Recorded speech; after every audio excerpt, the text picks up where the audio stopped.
주영진의 뉴스 브리핑 지금부터는 조국 전 법무부 장관의 부인 정경심 교수의 첫 재판이 열렸다는 소식을 여러분께 자세히 전해드리도록 하겠습니다. 먼저 오늘 오전 10시부터 첫 재판이 진행됐는데 법정에서 직접 취재한 SBS 보도국 법조팀의 원종진 기자와 전화로 이야기를 나눠보도록 하겠습니다. 원종진 기자의 이야기 시청자 여러분 한번 들어보시죠. 네, 정경심 씨는 그 회색 정장을 입고 그 재판정으로 입정을 했고요.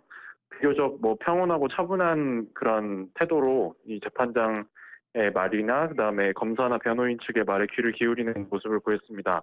하지만 이 재판이 진행되면서 이제 검사 측이 이 파워포인트 화면을 띄워놓고 정경심 씨의 공소 사실 같은 거를 설명을 할 때는 그 모니터를 굉장히 유심히 보면서 귀를 기울이는 모습을 보였고, 또 일부 검찰 주장 부분에 대해서는 고개를 좀 가로저으면서 변호인에게 이렇게 귓속말을 하는 등 자신의 의견을 좀 적극적으로 내보이는 그런 모습도 보였습니다.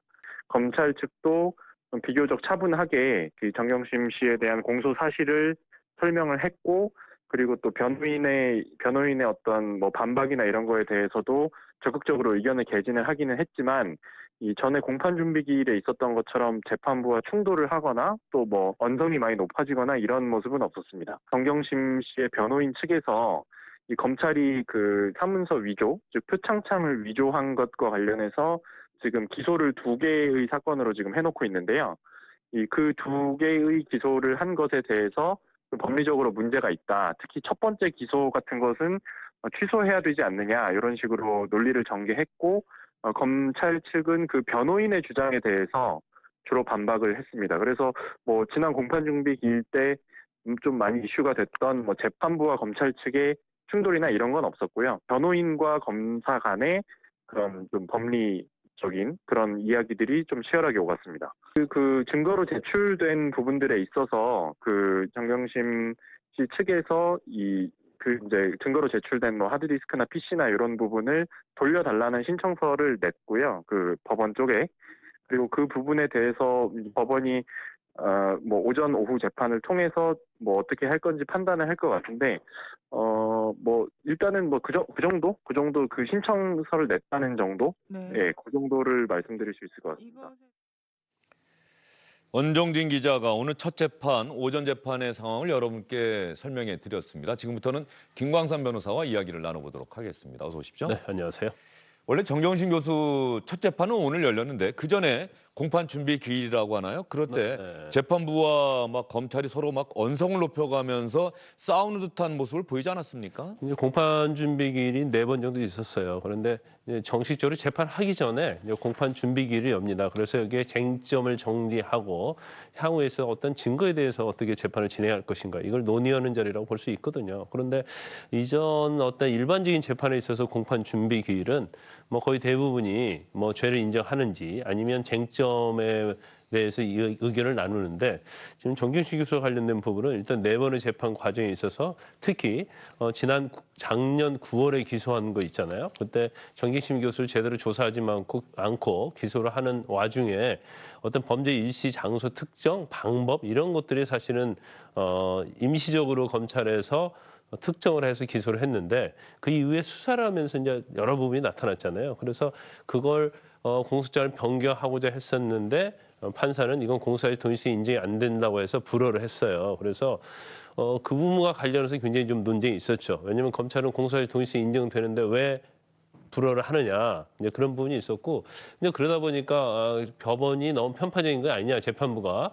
그래서 검찰하고 굉장히 고성이 오갔는데, 이제 그러다 보니까 지난 4번째 공판 준비 기일에는 또 이례적으로 재판부에서 비공개를 했어요, 재판을. 그러니까 아마 그것은 재판부에 대한 검찰의 항의랄지 어떻게 보면 논란, 이런 고성 이런 것들이 외부로 나가게 되면 이제 재판하는데 지장이 있다, 이렇게 생각한 것 같습니다. 그래서 일단 지난 4차 공판 준비기를 완료를 했고, 그때까지는 정경심 교수가 나오지 않았어요. 이제 공판 준비 기일에는 피고인이 나오지 않아도 되기 때문에. 하지만 오늘의 재판은 정식 재판이기 때문에 피고인이 나올 의무가 있어서 오늘 출석을 했는데, 이제 구속 피고인이기 때문에 언론은 공개되지 않습니다. 그래서 호송차를 타고 지하로 해서 법정에 들어가기 때문에 일단 모습은 공개되지 아니했습니다.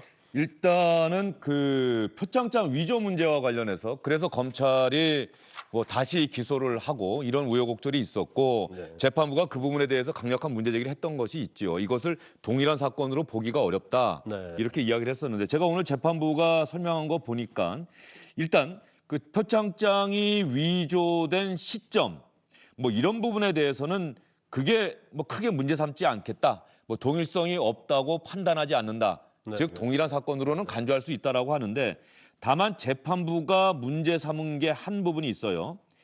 첫 공소장에서는 총장 직인을 임의로 날인했다고 기재했던 위조 방법이 나중에는 스캔했다, 뭐 캡처했다는 이런 방식을 사용해서 이미지를 붙여놓는 파일 위조로 바뀌었는데 이것은 날인이라고 하는 것은 도장을 찍는 것으로 사실 행위 자체가 분명하게 다르다.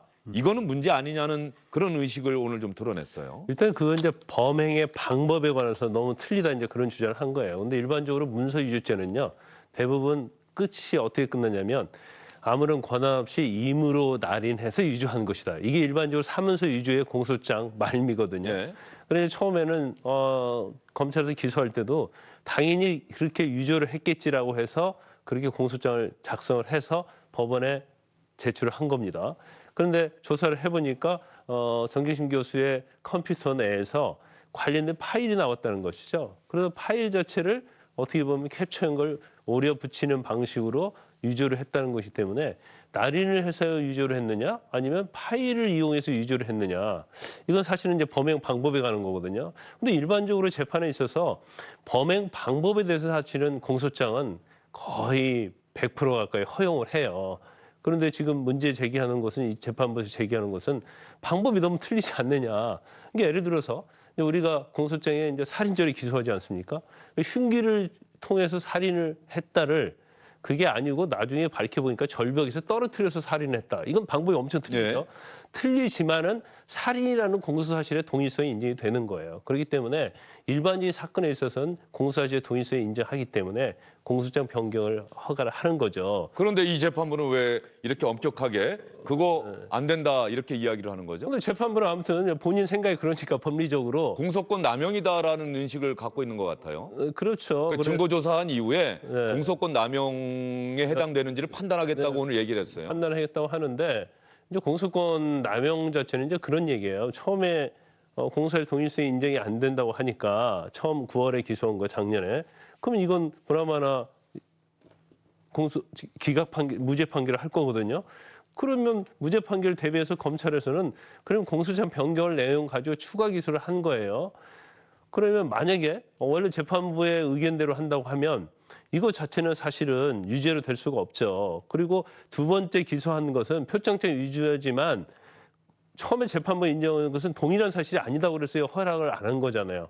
그러면 추가로 기소하는 사건은 새로운 사건이거든요. 근데 원칙적으로는 일반적으로 불허를 하면 이 사건은 공소를 취소하는 경우가 많아요. 그리고 새로 기소를 하는데 검찰도 제가 보니까 검찰도 뭐 기분이 안 좋았던 것 같아요. 공소 기각이 되든 말든 우리는 그냥 추가 기소하겠습니다. 이렇게 얘기해서 그냥 밀어붙인 형국이에요. 그런 측면도 네. 있는데 네. 또 한 가지 법률적으로 중요한 측면은 만약에 말이에요. 그럼 이걸 공소 취소를 하고 새로 기소를 했다고 봐요. 근데 새로 기소를 한 것 자체를 전에 공소 취소한 것과 또 동일하다고 그래서 이걸 또 공소기각을 해버릴 수가 있어요. 그러니까 검찰은 두 개 놓고 당신이 알아서 판단을 해라. 재판부가 알아서 판단해라. 그렇죠. 그리고 만약에 여기서 판단을 하게 되면 다시 항소심에서 어떤 기소가 적법한지 다시 판단을 하는지 보겠다고 전략적 판단을 한 거예요. 지금 저희가 드리는 말씀은요, 시청자 여러분. 처음에 검찰이 인사청문회가 진행되던 날 밤늦게 정경심 교수를 사문서 위조, 표창장 위조 혐의로 기소했다 이렇게 전해드렸던 기억이 있는데요. 이때 처음에 기소했던 표창장 위조 혐의의 구체적인 그러니까 검찰이 보는 범행 일시와 장소, 방법 이것이 더 추가 조사를 하니까 사실은 이렇구나라고 좀 바뀌었다는 겁니다. 그러다 보니까 재판부가 처음에 기소했던 것은 이거 뭐냐 이거하고 다시 나중에 설명한 이 부분은 너무나도 다르지 않느냐. 그래서 이 공소장의 내용을 이 두 번째 것으로 바꾸는 것을 재판부가 허락을 하지 않았던 겁니다. 그러니까 검찰이 그러면 이 사안을 추가로 기소하겠다. 뭐 처음에 사안은 공소 기각을 하시든지 말든지 재판부가 알아서 하시고 우리가 실제로 더 추가 조사를 하니까 이 내용이 맞더라. 뭐 컴퓨터로 캡처를 하고 이런 식으로 표창장을 위조했다. 이 부분을 여러분께 설명을 드린 겁니다. 아주 정확하게 설명을 잘하신 거예요. 네, 맞죠? 예. 네, 맞습니다. 그런데 오늘 이제 재판 오전 상황을 우리 기자가 취재한 걸 제가 쭉 읽어봤더니 이제 정경심 교수가 처음에는 뭐 변호사랑 귓속말도 주고받고 그러는데 검찰이 공소 사실을 쭉 읽어나가니까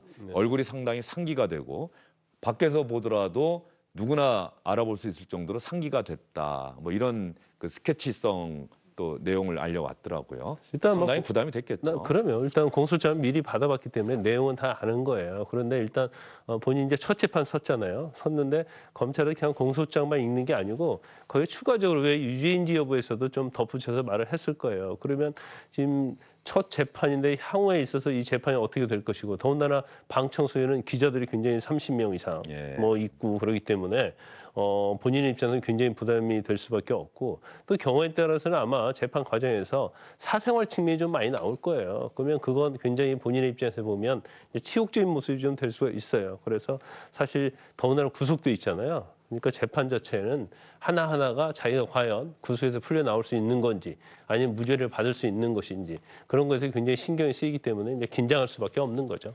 그리고 오늘 검찰과 변호인의 모두 발언, 모두 진술이라고 하죠. 그걸 읽어봤더니 검찰은 이런 표현 썼어요. 요즘 검찰에서 이런 표현이 좀 인기인 건지 유행인 건지 검찰은 절제된 수사를 통해서 증거를 확보했다.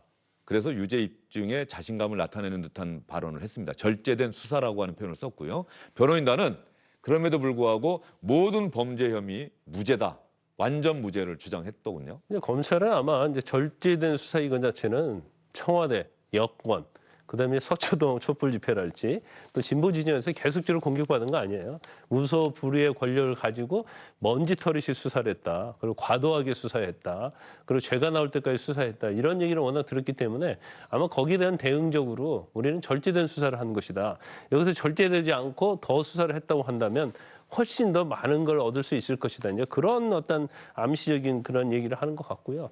어차피 뭐 정경심 교수 측에서는 계속적으로 이건 뭐 허구다 그런 식으로 주장했기 때문에 이제 무죄를 계속적으로 주장할 수밖에 없고 지금 관련된 증거랄지 관련된 진술자들의 어떤 사람들이 굉장히 많아요. 그래서 향후 재판 자체는 굉장히 시간이 좀 걸리면서 많은 증인들이 나와서 증언을 하는 그런 방식으로 재판이 진행될 가능성이 큽니다. 오전 11시 한 반쯤이요. 재판이 시작되고 나서 1시간이 넘은 시각에 변호인의 이제 이야기가 쭉 나오는데 변호인단이 그런 이야기를 강조했대요. 확증 편향.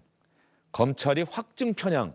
어떤 이럴 것이다라고 하는 그런 생각을 하고 거기에 맞춰서 모든 것을 갖다 맞췄다. 그런데 이 확증 편향이라는 말을 계속 반복해서 비슷한 취지의 말을 반복하다 보니까 검찰 쪽에서는 뭐 여유로운 웃음을 짓기도 했다. 또 이런 그 내용을 기자들이 알려왔는데 이 확증 편향이라고 하는 것이 변호인의 방어 논리로서 어떻습니까? 김광선 변호사님도 뭐 그런 표현을 좀 쓰십니까? 아니, 쓰지 않죠. 그러니까 사실 어떤 법정에서 유죄 무죄는 확증 편향이나 그런 게 중요한 게 아니고 검찰이 증거를 얼마나 가지고 있느냐, 이러한 증거가 범죄를 어떻게 증명하느냐, 그게 중요한 거죠. 그래서 뭐 확증 편향이라는 말이 사실은 시청자 여러분들이 처음에는 몰랐을 거예요. 그런데 조국 사태를 계기로 해서 어떤 진영의 논리, 확증 편향 이런 얘기가 사실 많이 언론에서 보도가 됐죠. 그러니까 자기가 보고 싶은 것만 본다. 그런데 사실 뭐 진보 논객이랄지 보수 논객들이 항상 TV 토론 나가면 서로 확증 편향이라고 손가락질을 많이 했어요. 네. 그러니까 검찰은 유죄라는 걸 설정해놓고 자기가 확증 보고 싶은 것만 보고 되는 증거만 찾아서 간다는 것이고 또 검찰의 입장에서 보면 아니 제가 분명히 죄가 되는에도 불구하고 죄가 안 되는 측면에 대해서만 굉장히 편향적이다.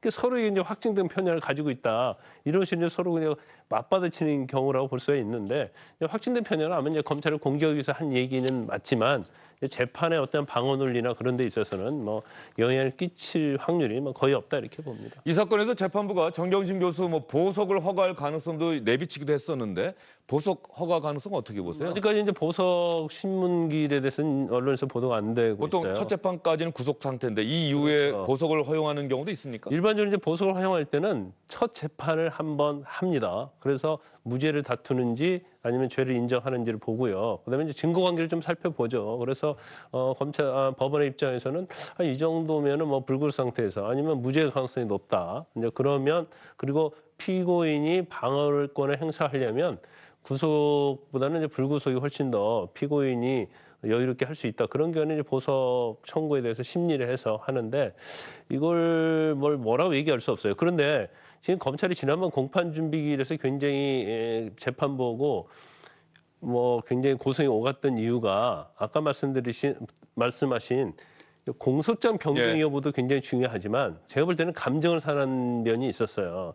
만약에 검찰 측에서 피고인의 방어권 보장을 위해서 기록 열람 복사를 계속 늦추면 보석을 허가할 수 있다 이런 얘기를 했거든요. 예, 그랬죠. 근데 사실 이런 얘기를 재판부에서 하면 검찰 입장에서는 이건 좀 판사가 아까 말씀하신 대로 확정된 편향을 가지고 있는 거 아니야?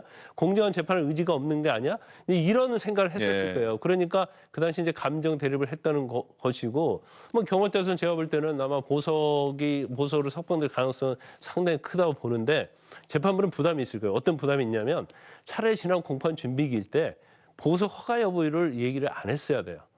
안 하고 재판 공판기일 첫날 하고 나서 그걸 가지고 냉정하게 보석 여부를 허가를 했어야 하는데 만약 공판 준비기일에 이미 보석도 결정할 수 있다 이렇게 얘기를 했단 말이에요.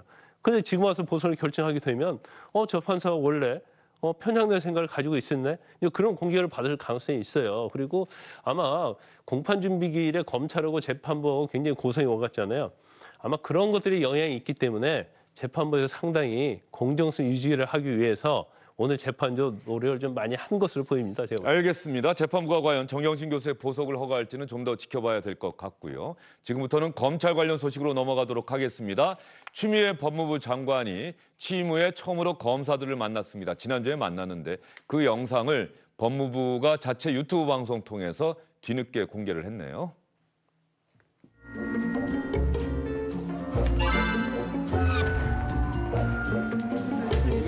앉으세요. 진실 발견을 위한 노력도 하시지만 또 무엇보다 인권을 중시하는 그런 태도로 수사나 공판에 임해 주셨다고 칭찬을 들으시는 분들이 오늘 오셨어요.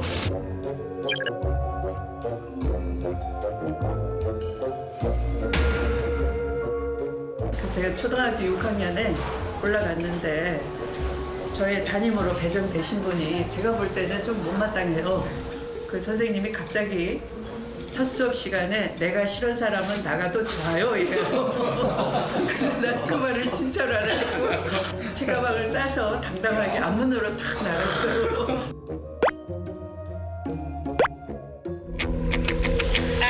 지금 인사를 앞두고 있어서 혹시 그것 때문에 강요에 의해서 오신 분들 있으면 나가셔도 좋습니다. 그렇게 하셔도 제가 전혀 불이익을 드리지 않을 테니까. 추미애 장관은 정치인 출신입니다. 정치인 출신답게 자리를 편하게 만들기 위해서 농담을 한 것 같은데 어린 시절 경험을 살려서 저 농담이 어떻습니까? 나가셔도 인사에 불이익은 주지 않습니다. 뭐 실제로 그렇게 하겠죠. 인사는 또 인사 원칙 따라 하긴 할 텐데 장관과 검사들의 첫 만남 뒤늦게 영상이 공개가 됐어요. 김관삼 변호사님은 보신 소감이 어떻습니까? 저 이제 만난 검사들은 이제 변협에서요. 대한변협에서 그 수사 검사 이제 공판 검사 중에서 굉장히 우수 검사를 선정을 합니다. 그래서 저기에 뽑힌 검사들이기 때문에 뭐 상당히 제야에서 볼 때는 비교적 평이 좀 좋은 검사들이죠. 그런데 지금 저기 부장검사 아마 이하 있는 걸로 알고 있어요. 그러면 사실은 부장검사 이하, 이제 차장검사 이하, 중간급하고 이제 평검사들 인사가 얼마 남지 않았잖아요. 예. 그래서 이 자리를 조금 약간 시간을 두고 좀 나중에 인사 이후에 좀 했으면 어떨까 싶고요. 만약에 이제 인사 이전이라고 한다면 사실은 인사에 관해서 좀 이 얘기를 듣는 게 좋죠. 그래서 인사는 어떻게 했으면 좋겠냐랄지 아니면 그 전에 인사가 잘못됐다고 하면 잘못된 점에 대해서 지적을 좀 듣는 것이 좋다고 봐요. 그렇지만 제가 볼 때는 일반적으로 정치인들의 특징이죠. 들으러 갔지만 듣지는 않고 자기 얘기만 하는 게 사실은 정치인들이에요. 저도 어쨌든 뭐 생방송 나가면 앞부분에서 정치인 토론이 있으면 제 방송에 꼭 밀려요. 그리고 시간이 좀 짧아집니다. 그렇처럼 정치인들이 이제 말하기를 굉장히 좋아하죠. 예. 이제 좀 더 이제 검사들을 만난다 하면 제가 볼 때는 이제 쓴소리를 듣기 위해서 만나는 게 사실은 옳다고 봐요. 그러면 예를 들어서 이번에 고위직 인사를 할지 경우에 따라서는 솔직하고 노골적으로 이번에 뭐 하명 수사랄지 조국 수사와 관련된 의견은 어떠냐? 그럼 거기에 찬성하는 사람도 있고 반대하는 사람도 있을 거 아니에요? 네. 그냥 그런 고언을 좀 많이 듣는 게 좋죠. 예, 알겠습니다. 지금 검찰 내부 분위기가 적어도 기자들이 보기에는 어수선해 보입니다. 검찰 고위직 인사를 추미애 장관이 취임하고 단행을 했고 이 고위직 인사를 통해서 그동안 윤석열 검찰총장을 중심으로 진행해왔던 전현직 청와대 인사들과 관련 있는 수사의 책임자들이 바뀌었습니다. 그 이후에 수사팀 내부에서 불협화음이 나오고 있다 이런 얘기가 들리고 있는데 이한석 법조팀 기자와 전화로 이야기를 좀 나눠보도록 하겠습니다. 이한석 기자. 네, 서울중앙지검입니다. 예, 어제 SBS 8시 뉴스에 나간 내용을 먼저 좀 물어보도록 할게요. 일단 최강욱 청와대 비서관 있지 않습니까? 네, 최강욱 비서관도 기소를 해야 되겠다. 조국 전 장관 아들의 가짜 인턴 증명서 만드는 과정에서 최강욱 공직기강 비서관이 정경심 교수의 부탁을 받고 허위로 증명서를 발급해 줬다. 이거 기소해야 된다. 이렇게 수사팀이 건의를 했는데 이성윤 서울중앙지검장이 가타부타 얘기를 안 하고 있다. 맞습니까? 네, 그러니까 흐름은 이런 겁니다. 그 이른바 이 상가집 소동으로 알려진 게 심재철 대검 반부패부장이 조국 전 법무장관 무혐의 처리해라. 또 추미애 장관 고발건 배당하지 말라 이렇게 지시를 했다고 해서 대검 반부패부 연구관들이 반발한 게 알려지지 않았습니까? 그런데 예. 이게 심재철 부장만의 문제는 아닐 수도 있겠다. 검사장 인사 이후에 새로 임명된 검사장들 있잖아요. 그러니까 조국 전 장관 가족과 또 유재수 감찰 중단 의혹 수사하는 이 서울중앙지검 또 동부지검 검사장들이 사건 처리를 지연시키고 있다는 의혹을 저희가 이제 제기를 한 겁니다. 내용은 그 조국 전 장관 가족 의혹 수사팀은 최강욱 청와대 공직기강 비서관이 조 전 장관 아들의 가짜 인턴 증명서를 만드는 과정에서 허위로 증명서를 발급해준 혐의가 있다. 그래서 여러 차례 소원을 통보했지만 최 비서관이 응하지 않았죠.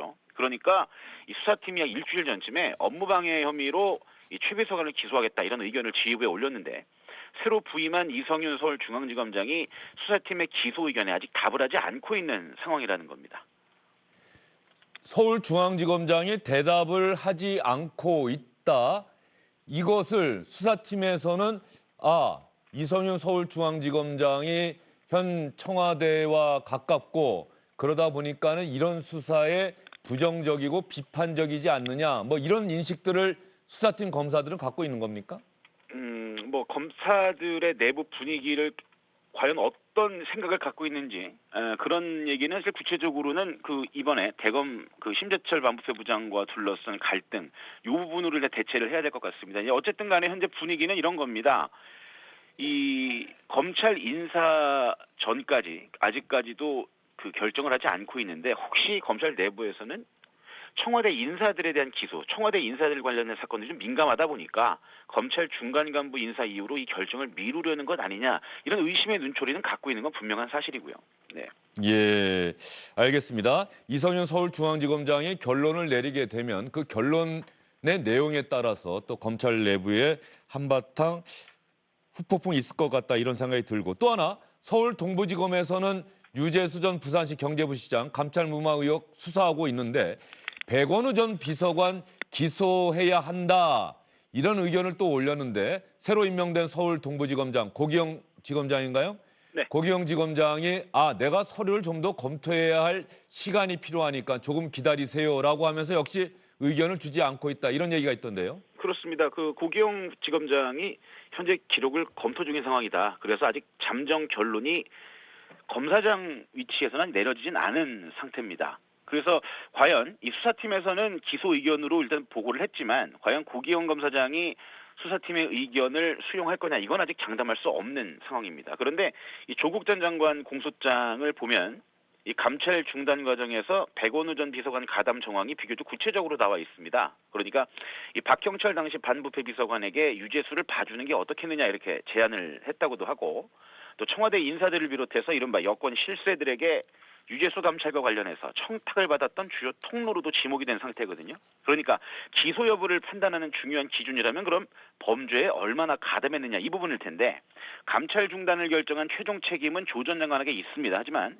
이 과정에서 사실상 키플레이어 역할을 한 인물이 백 전 비서관이다. 이렇게 검찰은 보고 있는 겁니다. 그러니까 법리적으로만 보면 적극적으로 개입한 정황이 드러난 만큼 이 직권남용의 공범으로 볼 여지가 크다는 게 법조계의 지배적인 시각인 것도 사실입니다.